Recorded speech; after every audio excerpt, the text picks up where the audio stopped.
বাবার ছবি তুমি কোথায় নিয়ে যাচ্ছ?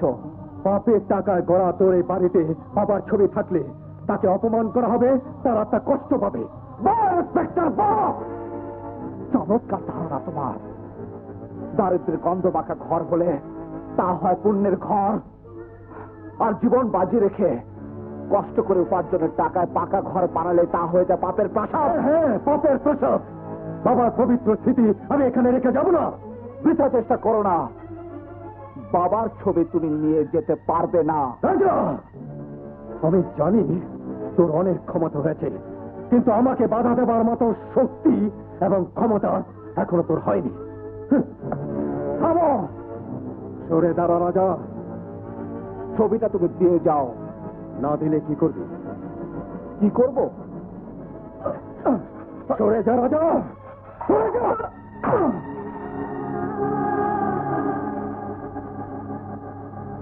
ভাইয়া, আদরের শাসনে বহুবার তুমি আমার গায়ে হাত তুলেছ, কিন্তু আর নয়। এরপর যদি তুমি আমার গায়ে হাত দাও। এই, কি করবি? এই, কি করবি? আমাকে মারবি? মারবি আমাকে? মার! মার! ছবিটা দিয়ে দাও। সরে যা ভাইয়া।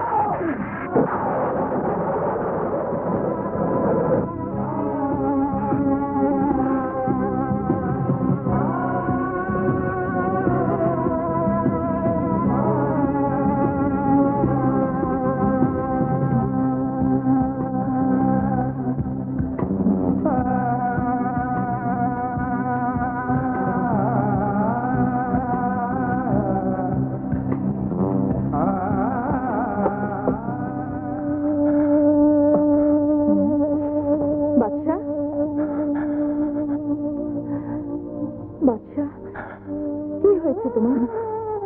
কি হয়েছে? আহা, বলো না কি হয়েছে। তুমি এমন করছো কেন? বলো না কি হয়েছে। রাজা, আমার ভাই, আমার ছোট ভাই আজ আমার গায়ে হাত তুলেছে। বলো কি? রাজা তোমার গায়ে হাত তুলেছে? হ্যাঁ বর্ষা, হ্যাঁ। এই হাতকে যাকে কোলে পেটে করে বড় করলাম, সে রাজা আজ আমার গায়ে হাত তুলেছে। যে ভাইকে এত আদর স্নেহ দিয়ে মানুষ করলাম, সে ভাই আজ আমাকে মেরেছে। ও খোদা, এই দিন দেখার আগে আমার কেন মৃত্যু হলো না? আমার কেন মৃত্যু হলো না?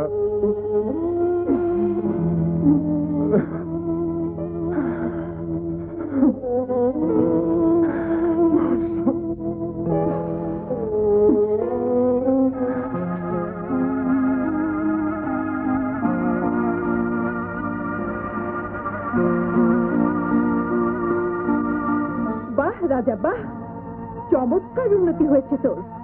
আমাকে পাবার জন্য তুই বড় লোক হতে চেয়েছিলি, কিন্তু তুই যে এত বড় লোক হয়েছিস তা আমি আগে জানতাম না। কি বলছিস তুই? হ্যাঁ, যে টাকার গরম সহ্য করতে না পেরে তুই আজ আপন বড় ভাইয়ের গায়ে হাত তুলেছিস, সে টাকায় আমি কত দেই। কেনে? তুই আর আমার সে রাজা নস, তুই একটা বদ্ধ মাতাল, তুই একটা অমানুষ। তোর মতো একটা অমানুষের সাথে আমার ভালোবাসা থাকতে পারে না।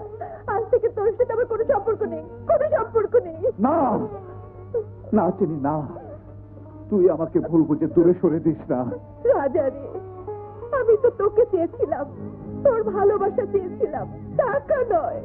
টাকা আমার কাছ থেকে তোকে কেড়ে নিয়ে গেছে, কেড়ে নিয়ে গেছে, কেড়ে নিয়ে গেছে। শোন চিনি, শোন, দাঁড়া চিনি, দাঁড়া।